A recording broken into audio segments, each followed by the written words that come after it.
Her true story from California. They ignored my cancer diagnosis like it was inconvenient, so I quietly checked into a beachfront villa and cut ties for good. Now they call 99+ times.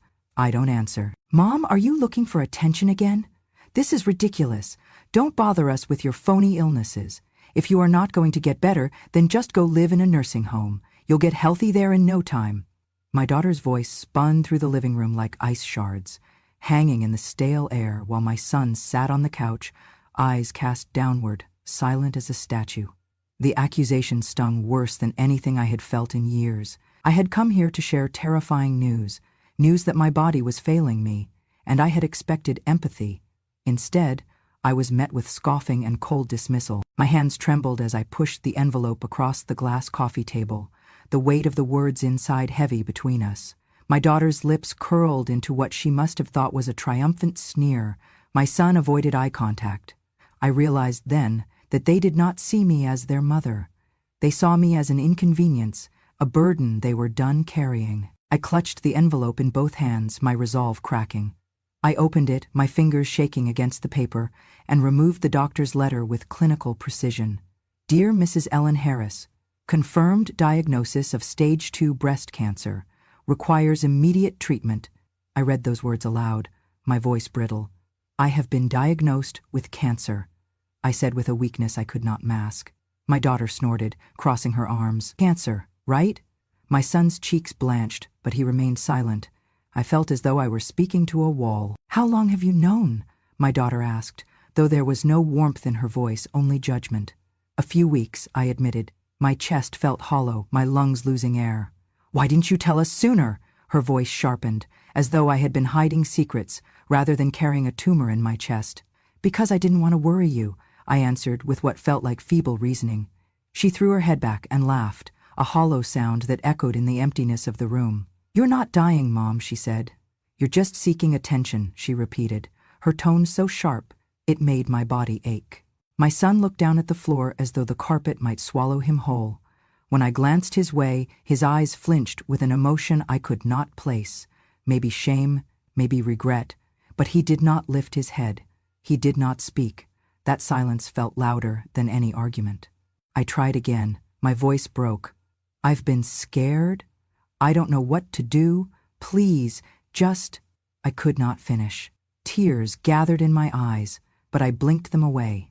Please support me? Her response was a sigh, then rolling of shoulders. You wanted therapy or something. We don't really have time for this. She did not hesitate. She did not look remorseful.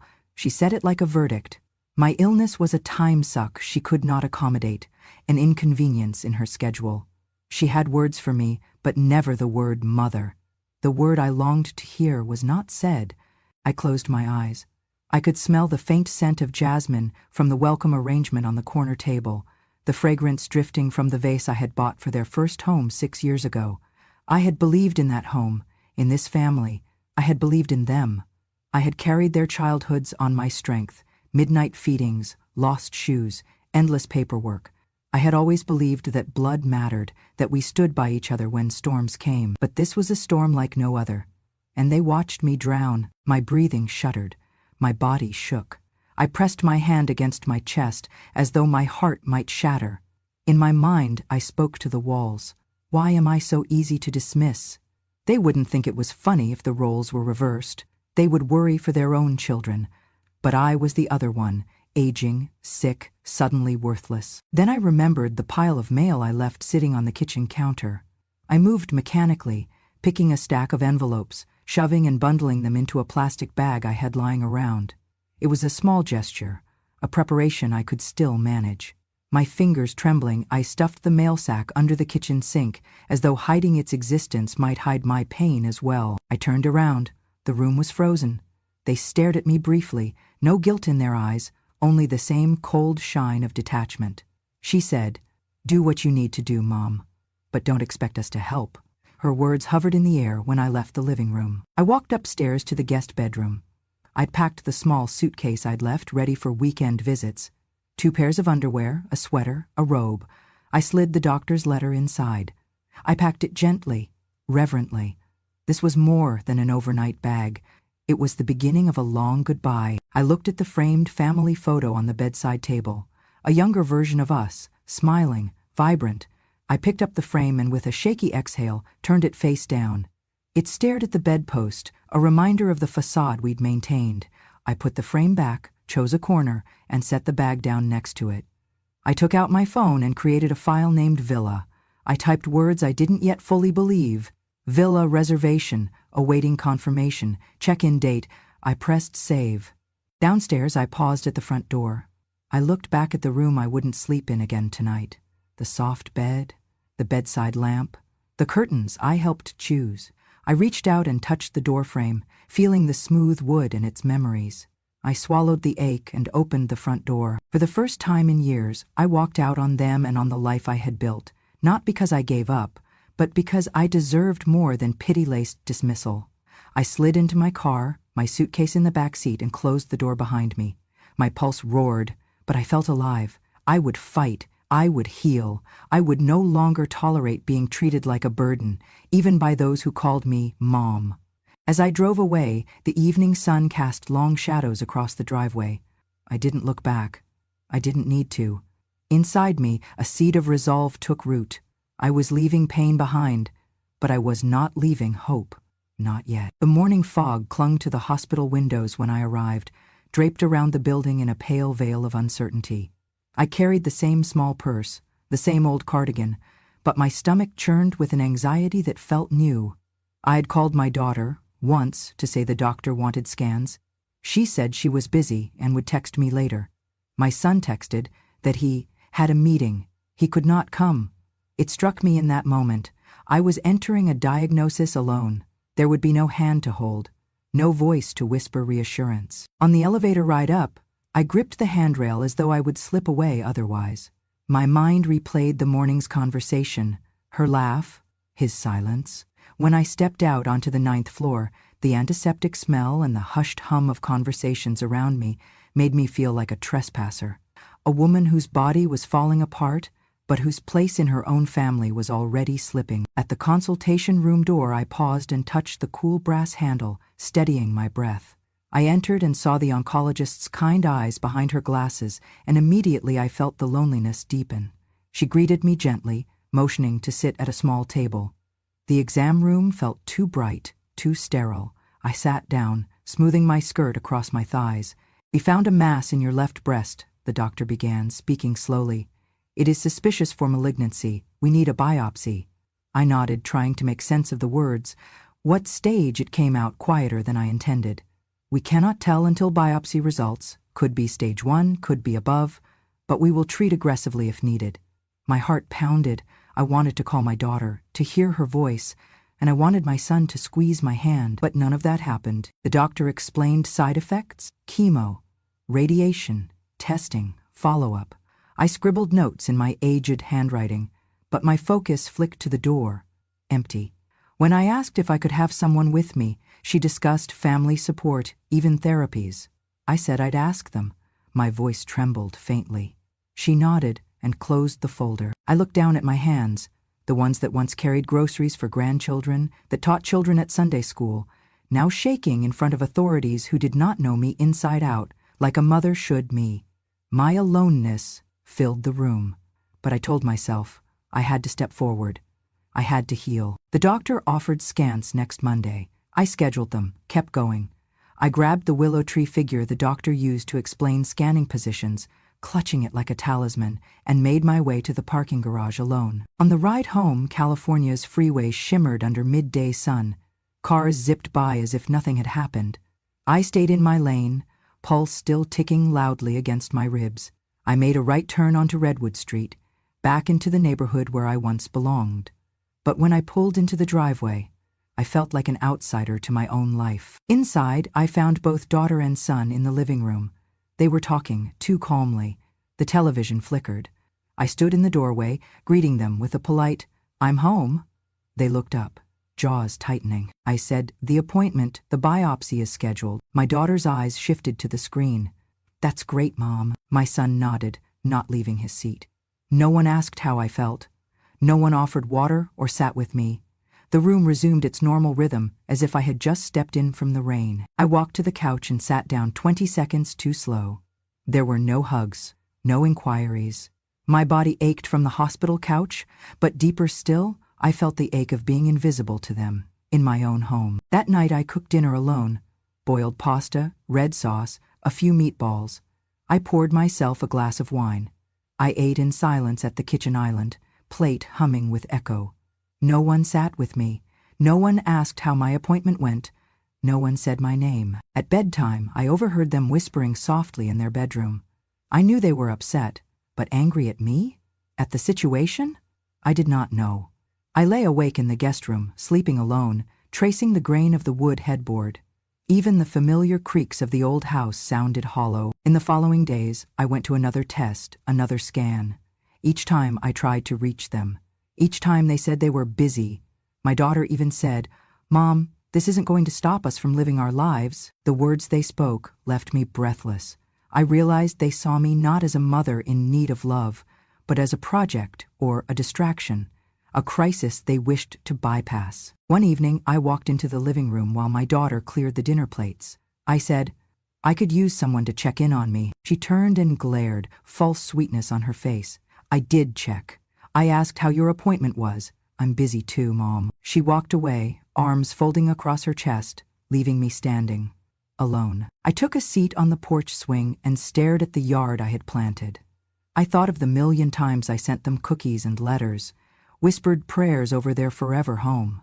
I thought of the nights I had stayed awake worrying about them, and I thought, maybe this time, the caring needed to come from me. I felt the urgency in my bones, to not just survive this diagnosis, but also to preserve the dignity I saw slipping away. If they would not stand by me, then I would stand up for myself. And so, I began to quietly scan beachfront villa listings. The night I made the decision was one I will never forget. I could not sleep. In the silence of a darkened bedroom, I lay awake, staring at the ceiling fan's blades as they spun tired circles above me. My mind twisted through memories of hospitals, appointment reminders, and whispered phone calls. I thought of my daughter's mocking laugh, of my son's distracted eyes, of the ache inside my body and soul. I realized I was not just fighting cancer. I was fighting for the dignity they had slipped away. The thought struck me like cold water. I deserved more than waiting for them to text, to call, to remember. I deserved my peace. And the villa by the ocean came to me like an invitation, soft, persistent, a place where my lungs could fill with genuine air, where the horizon stretched farther than disappointment, where my nights would be filled with waves, not silent sorrow. I rose from bed, my feet cold against the floorboards, and made tea. I sipped slowly as I opened my laptop on the kitchen table. I searched in the darkest hours, beachfront villa rentals, peaceful seaside homes, tranquil retreats, until sunrise painted the sky outside. I found one, a small villa perched on a bluff overlooking the Pacific, far enough from town to be quiet, close enough to walk to the sand. Its walls were terracotta. Windows faced east for sunrises. It was affordable enough with my nest egg, just enough to pay a few months in advance without asking them for a penny. I filled in the online form, skipped the promotional offers for expensive extras, clicked Pay Now, and, just like that, my email confirmed the booking. The confirmation arrived before dawn, a first victory, a moment that was only mine. I tucked it inside my purse, sliding it into the pocket where I kept my medical scans.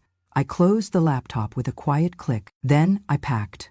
If they asked, I would say I was leaving for spa therapy. If they wondered why I needed to be alone, well, they had already made me feel alone in a crowded house. I placed enough clothes for a few weeks, a sweater, yoga pants, pajamas in soft pink. I added my toothbrush, the small mirror I used to apply lipstick on Sundays, the loose-leaf tea I drank when I wrote. I included the copy of my will at their request, neatly folded and tucked in the suitcase, unfinished business in case they ever cared. I did not tell them. I would tell them nothing until I left. But I did leave one note. I wrote on a pale index card with blue ink. Mom went to a mental hospital, not a nursing home. Mom loves the sea. Mom. I placed it on the entryway bench under the coat rack. When they saw it, They would know I had chosen something more than theirs. Just after dawn I slipped out. The sky was soft and gray, stitched with early light. I did not look back. I pulled my suitcase behind me, closing the front door behind me, with the last sound of my old life echoing in the hallway. The drive to the coast was gentle, highway curves, sunrise drizzle, a toll booth that felt like a threshold. I paid with a card I kept just for myself. I did not worry about dusting fingerprints. I belonged to no one but myself now. On arrival, I found the villa exactly as advertised. A small porch with 2 chairs, the smell of salt and eucalyptus, the windows open to the sound of surf. I stepped in, closing the door behind me, and made my way to a window. I gazed at the rooftop that caught morning light, at the pale horizon, at the morning sky that felt infinite. I unpacked slowly. I placed the index card and the bag containing the doctor's letter next to the bedside lamp. It glowed gently against clean cotton sheets. I stepped onto the porch and felt the ocean air settle inside my lungs. I nearly wept. I wrapped my arms around myself like a soft hug, a mother holding her own heart for once. Then I walked to the sand. The beach was empty except for gulls and an occasional early jogger. The surf drifted in rhythmic breezes. I took off my shoes and socks, fingers flexing against wet sand. I inhaled deeply, closing my eyes with a slight smile. I felt my body respond to ocean currents in a way it hadn't in months. My heart slowed. There was no guilt. There was no fear.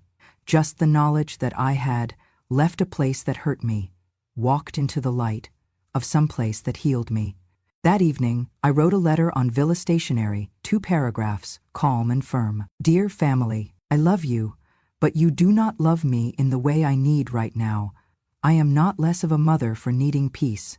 I have checked into a beachfront villa, paid through July, and plan to stay as long as it takes for me to breathe. Please do not call or visit. I need time to process this diagnosis in solitude. Love always, Mom. I sealed the envelope, left it on the kitchen counter where they would find it if they came. I didn't send it. I would let them understand by the footprints I left behind. I folded the letter in my journal and set the date, June 1, 2025. That night I lay in a bed I chose. I closed my eyes to the sound of the surf. I thought of bloodlines and betrayals, of fear and freedom, and I drifted into sleep, the first sleep in months that tasted peaceful. I had chosen myself, and that choice would become my foundation. When I pushed open the front door of the villa for the first time, I was struck by the breadth of sky and ocean that lay before me. The door swung inward to reveal a room washed in warm sunlight, bleached cedar floors, soft white furniture, and, at the far end, French doors that opened onto a porch overlooking the Pacific. The air carried salt and distant seaweed, every breath like a gentle, healing balm for my lungs. I stood still, suitcase in hand, and let the scent fill me, unwrapping years of worry with each inhale. Inside, the space was elegantly simple. A sofa faced the glass, arranged so the morning sun would land on its cushions. A wood-burning fireplace waited for evenings, a stack of driftwood beside it. The walls were uncluttered but adorned with soft-hued watercolors, pastel images of the surf, the shorelines, the horizon at twilight. On a nearby table sat a journal, a pen, and a tidy pile of postcards ready for handwritten notes. It felt less like borrowed space and more like a shelter I had found. I placed my suitcase next to the bed, delighting in the mattress's gentle give and the crispness of the linen sheets. I pulled back the curtains to reveal the ocean, its surface glowing like scattered coins under the midday sun. I moved to the porch and placed both hands on the railing, gazing out at the waves rolling in cool rhythm. A seagull cried overhead, and I closed my eyes as a breeze lifted my hair away from my face. For the first time in months, I felt a shiver of joy run through me. That night, I drank tea from a cup I brought with me, not one of theirs, but my own favorite, chipped and beloved. I opened my journal and wrote, "I am here. I am allowed to rest. I am allowed to heal." Then I went to sleep, listening to the hush of waves, a lullaby I had forgotten I needed. Mornings began with yoga on the sand. I rolled out my mat facing east, where the tide lapped gently, the sky showing first traces of dawn. I moved through gentle stretches and poses, breathing in salt spray with each breath, feeling a calm settle into my joints and sinew. The first day I could barely lift my arms above my head without trembling. By the end of the week I found strength I thought I had lost. When someone passed by, I greeted them softly with, "Good morning," and they would smile back with a nod. It was small kindness, but powerful affirmation. I was no longer invisible. I walked along the shoreline each afternoon, barefoot. I pressed the wet sand between my toes and watched as the sea foam dissolved under my feet. I collected a few smooth shells and placed them in a glass jar on the windowsill. I remembered childhood vacations when I and my husband watched sunsets from similar shorelines. I felt the bubble of gratitude and sadness blend into something richer, resilience. Evenings were for writing letters. I used the stationery supplied by the villa, stamped each with a deep blue wax seal. The words were simple: "Do not call. I need quiet." Each letter was placed in an envelope near the front door, visible but untouchable. In my journal I wrote, "I love them, but I need love for myself more right now." Then I sealed the envelopes and tucked the keychain into my pocket. The gestures felt gentle but firm. Each day unfolded like a fresh page. I lingered longer at the horizon, letting the sun's amber glow soften my thoughts. I wandered trails, paused at tide pools, watched pelicans sweep the surface in silent arcs. At night, I read a novel I had once abandoned, this time aloud, letting the words fill the villa with hope. My sleep deepened, my body healed. I faced treatments with calm, knowing peace awaited me. One evening, tea in hand, clouds rolling in, I whispered to no one but myself, "Maybe I'll stay forever." It was not guilt, not escape. It was possibility, and finally, it was mine. A week later, I received a string of voicemails. My phone lay silent on the table. I had let it beep quietly so as not to disturb the light and salt and sky. I listened later. "Mom, please come home. We miss you. I'm sorry." I did not respond. I placed the phone face down and walked outside, letting the wind carry their words away. My peace was more important than their guilt. One evening, after dinner, I sat on the porch with a friend I met online, a woman who had a villa next door. We laughed as we shared stories of illness and healing and the complexity of family love. "Here," she said, staring toward the open Pacific, "we belong to the ocean." I nodded, feeling whole. I walked her to the gate, then returned alone to watch the moon rise silver over the water. I closed my eyes, thinking of my children back home. A part of me ached, but not for them. I realized I missed who I was before the diagnosis, a woman who laughed easily, who loved wholeheartedly, who set boundaries without expectation of pity. I understood that I could never fully bridge the gap with them, but that did not matter. I still had myself. On the final morning before leaving the villa, I wrote one last letter. "Thank you, sea. Thank you, walls that hold my heart. Thank you, me." Then I packed slowly, leaving each shell by the window, each photograph on the shelf. I left the key in the lock and taped a note to the front door. "Villa closed. Mom is finding peace. Do not disturb." I walked away, knowing I would return someday. Back in my own home now, I carry the ocean inside me.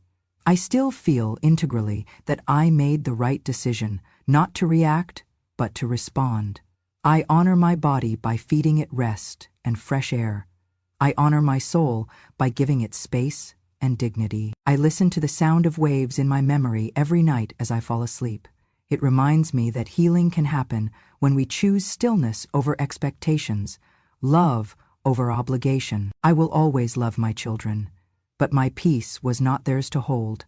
My health was not theirs to negotiate.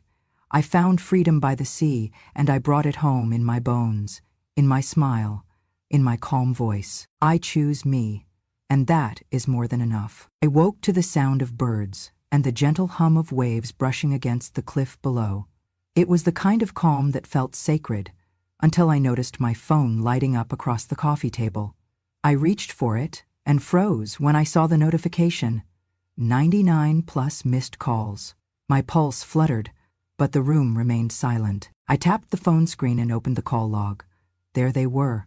89 calls from Mom, 30 more from Mom. Each one added onto my heart, but not onto my hope. I didn't feel fear, only a detachment I'd built with intention. It was their panic, an echo of desperation more than love. I opened my messages app. The screen showed lines of texts. Mom, please let me in. We love you, please pick up. I'm sorry, I didn't mean it. Each one made my throat tighten. But I knew they didn't know me. They didn't know this person I carried inside, someone who chose herself when nobody else would. I let the phone rest quietly against the oak table, knowing I wouldn't answer. I reached for the settings and recorded a voicemail greeting. I spoke slowly and firmly. Hello, you have reached Ellen Harris. I'm not available. If this is important, please email me. Thank you. I listened to the playback. It sounded calm, dignified. It was the boundary I needed. Underneath the broadcast of messages, I wrote a response. To my children, I hear you, but I do not respond to pressure. I am healing in solitude. Do not call again. Thank you, Mom. I did not send it. I saved it in drafts. I didn't know if I would ever send it. The words sat on the screen like permission. Permission to stay quiet, to continue unbothered. Later that day, as sunlight warmed the villa siding, I stood by the window, looking out at the creaking gate, and then I saw them, my daughter and son, standing on the gravel path, their faces drawn and tired. My daughter held a suitcase. My son's shoulders slumped. He looked at the window and whispered something I could not hear. I did not step back or forward. I simply watched. They saw the curtains move, and she gasped. He swallowed. I opened the door a crack, enough that light spilled onto the threshold. My daughter's eyes filled with tears. Mom, she began, voice strangled. Why didn't you answer? Please? She tried to step forward. My son reached to hold her arm. She needs space, he said softly. They looked at the lock, its brass surface shining. You're not locked out, I said quietly. I'm locked in. My daughter choked. My son glanced down. We're sorry we didn't help, he said. Please let us in. I watched the air shift. Their desperation felt real, but so did my need for calm. I took a slow breath. I'm here to heal, I said, in peace, not to relive rejection. They looked at each other. My daughter touched the lock. My son's lips quivered. I had expected rage, demands, bargaining. Instead, I found remorse. It didn't erase the hurt, but it quieted the storm. My daughter's hand lingered near the door. She didn't unlock it. I stepped back. The silence settled between us. I understand, she whispered. If you don't want us, I can go. I closed the door gently. I turned away and walked inside. They remained on the porch, staring. I placed the phone on silent. I watched them, then walked away without glancing back. That evening, the horizon bled pink and gold. I sat in the beach chair, tea in hand, feeling every wave echo through me. They stayed near the door for an hour, then quietly left. I did not cry. I did not cheer. I just sat. The ocean whispered, "You are here. You belong here." The next day, I found an email notification. It was from my son. Mom, I'm sorry. I understand why you did it. I love you. I hope you can forgive me. Is there a time I can come by? I stared at it for a moment. I felt relief, but not need. I replied simply, "Thank you. I am healing right now. We can talk later." Mom, it was hard to stop hoping they would care. But peace taught me that boundaries are not walls. They are doors I choose when to open. I practiced yoga at dawn, walked barefoot on the shore, wrote about waves instead of wounds. The phone stayed silent. The lock stayed turned. They called 99 times. I answered none. On the fourth day I saw them, Cam with her phone raised, Jacob at the door, mouthing please. But I stayed seated, hands around my coffee. This was my home, my breath, my life, and they were on the outside now. Where their silence had once put me, I slowly rose and moved to the living room window, pulling back the sheer curtains. I framed them exactly in the center of my vision. "You're on the outside," I said softly, addressing their unreadable faces. "I'm in." Cam's lower lip trembled. The corners of her lips twitched between anger and relief. Jacob's eyes glistened with emotion. He swallowed and looked away. "Mom, please," he whispered, voice tight. Cam kept filming, but I found her gaze caught somewhere between fear and longing, caught in the frame of the phone camera she held aloft. I inhaled deeply, measured, and stepped forward so they could see the rise and fall of the canvas chair across from me. I did not step outside. I did not unlock anything. I remained inside my glass sanctuary. You drove 6 hours for this? I asked quietly. Or are you just here for clickbait? Cam's phone shook. She looked away, blinking back tears. We're sorry, she said, voice cracking. We didn't realize how hard it was for you. Didn't realize? My voice was calmer than it had been in months. You laughed when I told you. Not long ago, you laughed. Silence. They stood there, shuffling their feet on the porch boards, letting dusk settle around them. I tilted my head, watching their reactions. Camilla, you kept that lock change a secret, I said. You took away my keys so you could control when I entered my own home. She looked down.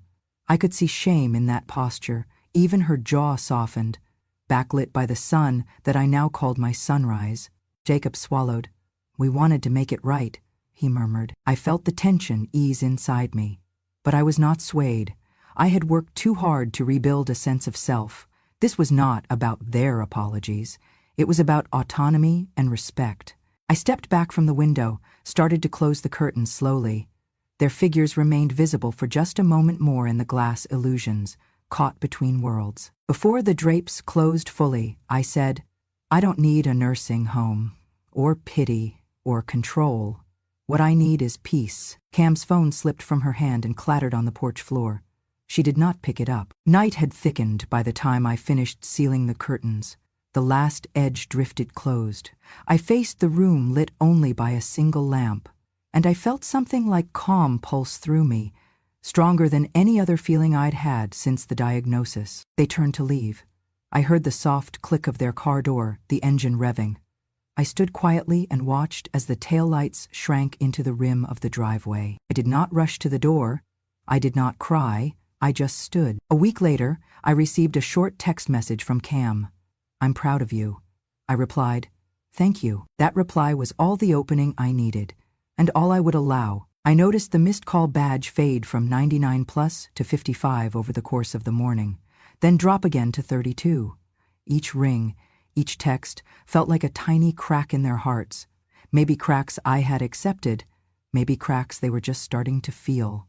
Their calls had slowed, but they still came. I did not need to see them. I understood. Late morning, I found a message from my son. Mom, I'm so sorry. I'll drive down this weekend if that's okay. Just tell me a time. A dozen others followed, pleading, apologizing, promising. One from Camilla. Let us see you, please. We miss you. I set my teacup on the saucer and fingered the screen. My heart warmed at the sincerity, but steadied with resolve. I tapped out a single, measured response. I am not responding because I chose to live in peace, not to wait anymore. I love you, but I prioritize my calm. Love, Mom. I hit send. Then I set the cup aside and went to the porch to hear the ocean's answer. The sound of waves has always been my pulse. It pounded in the silence after their messages. It let me know I was not alone. My phone chimed again. Camilla. Mom, we understand. Thank you for your truth. Even that small acknowledgement felt like a sunrise. Their words had moved from guilt-laden pleas to respectful distance. It wasn't hasty forgiveness. It was a step toward something real. That weekend, I walked along the beach when the tide was low. I wore my grandmother's old trench coat and felt it whisper over my shoulders. I carried her strength. A soft voice echoed from behind me. I turned to see Jacob, walking slowly but with certainty. He stopped 3 paces away. He spoke first. Mom. My chest tightened, but I stood firm. Yes, Jacob. He took a breath, glancing at the rolling water. I wanted to say, I'm sorry. I didn't realize what I lost until you left. He put his hand on my shoulder, light and respectful. I closed my eyes and nodded once. No apologies needed, I said softly. I didn't leave because I hated you. I left because I had to save myself. I looked at his face, hesitant, raw. You know what a harsh place home became. I chose sanctuary. He exhaled. I do. And I wish I had seen it sooner. I wish I had helped you. My eyes drew along the foam at his feet. I know. I touched a hand to his. I let my heart reflect the ocean's patient rhythm. We can heal, but we can't go back. We can go forward. He wiped his eyes. I understand. Mom, if you ever want company, call me. His voice cracked. I found myself smiling, then I paused. Just, your presence is enough, and I meant it. He didn't have to fix anything. He nodded, respect in his eyes. We walked a short way together, then stopped and said goodbye. No promises, no pressure, just a quiet moment with forgiveness in the salt shadow. That afternoon, I returned to the villa and found a message from Camila. Mom, thank you for saying what you needed to say. I'm rooting for your peace. I let it rest without reply. Peace, not reunion, is what I chose. Over the next few days, more calls trickled in, softer this time, not demands, but gentle waves seeking to reach me. I let them go to voicemail. I never listened. My boundaries were intact, my heart steady. Sometimes I thought of forgiving them fully. Other times I thought forgiveness wasn't about them. It was about knowing I could choose freedom over resentment. On the morning of my next scan appointment, I drove to the clinic rather than staying here. I felt gratitude for the villa's sanctuary and for the healing each wave had brought. The technician asked me how I felt, and I said, centered. They checked my blood pressure, and it was calm.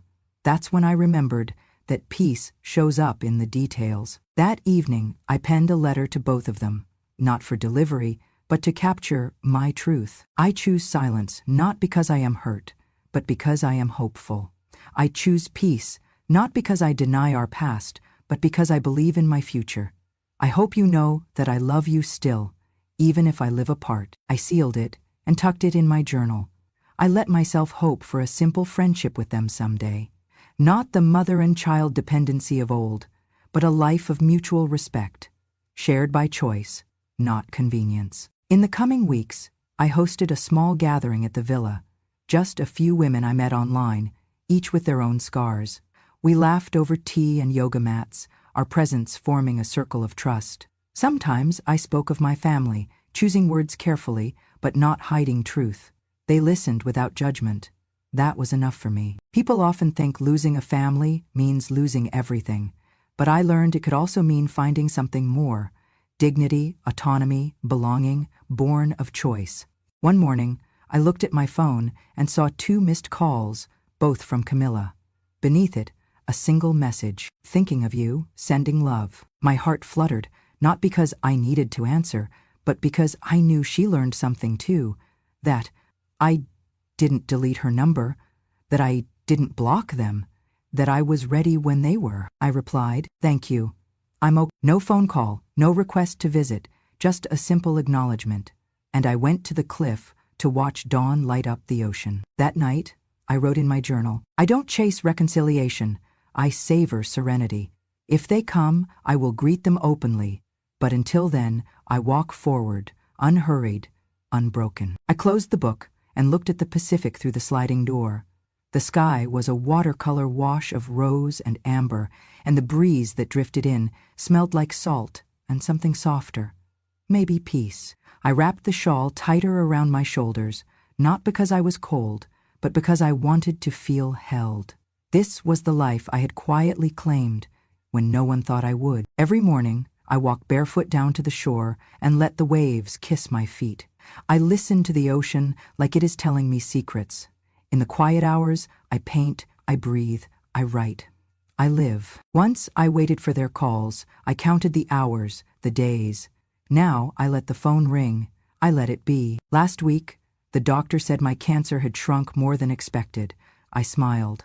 Not just at the good news, but because I knew why. My healing began not in a hospital, but the moment I chose myself. This villa is not an escape, it's a return. To stillness, to strength, to a self that never needed approval, just a place to be. Late one afternoon, I texted both of them from the villa porch, wishing you both well in your lives. I'm choosing healing, calm, and freedom now. If you ever regret how you treated me, I have forgiven you. I'm living for myself. I hit send. I didn't expect a reply. I didn't need one.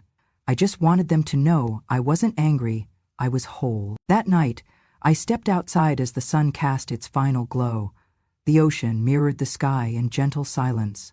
I lifted my cup and whispered to the sea, I live for me now, not waiting for them anymore. I smiled and closed my eyes, feeling the breeze like a benediction. To everyone watching Grandma True Stories, I want you to remember this. Dignity is not given, it is claimed.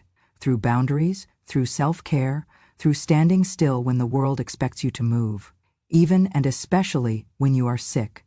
You do not need to become invisible. If you have ever been told you're too much or not enough, this story is for you.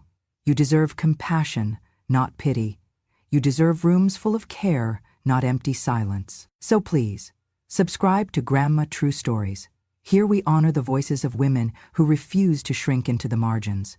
Here we witness resilience that chooses calm over chaos, self-respect over obedience. Because every grandma deserves peace, every survivor deserves recognition, and every woman deserves to live on her own terms, even in the face of illness, even when those closest to her say otherwise. Thank you for listening.